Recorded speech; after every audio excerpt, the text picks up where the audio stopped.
Sophie, why did you decide to become a physical therapist? Well, that's actually a pretty funny story. I grew up in Poland. I went to high school in Poland, and we actually have to choose our major right off the bat. So you either go into med school, physical therapy school, to become an engineer. So in a sense, for most of my high school, I was planning to go to law school. And funny enough, I had a talk with my brother, and then later we decided to switch it. But I wasn't quite sure what to switch it to. One of my friends' mom is a dentist, and his dad is a gynecologist. And so they both said, well, why didn't you go to med school?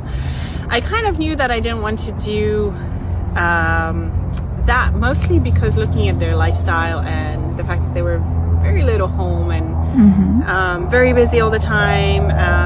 I wanted to have the opportunity to be home, kind of travel a little bit more, and she suggested, how about physical therapy?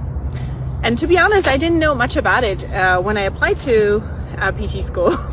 And I went to PT school, and I actually fell in love with it. I've always been active. I danced all the way till I was 15.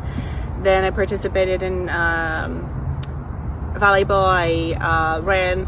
So there was always that edge of I wanted to do something with the exercise. Well, I fell in love with it. Briefly, I lived in UK when I applied to school to get my transitional PT for foreign trained physical therapist, and ended up in US in a grad school at former UMD&J.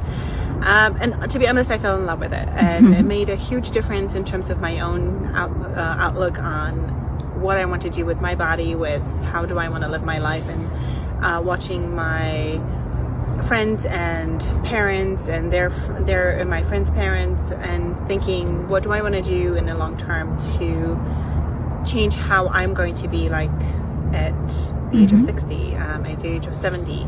And so it really did change of how I look at things, and how I look at life, and how I look at nutrition, how I look at sports. And it has allowed me to be very active during both of my pregnancies, and so on and so forth. And I really like what I do. It gives me great satisfaction. And it makes the day amazing to see patients progress, patients being out of pain, patients being to walk again after stroke or amputation, and it just gives me a great satisfaction.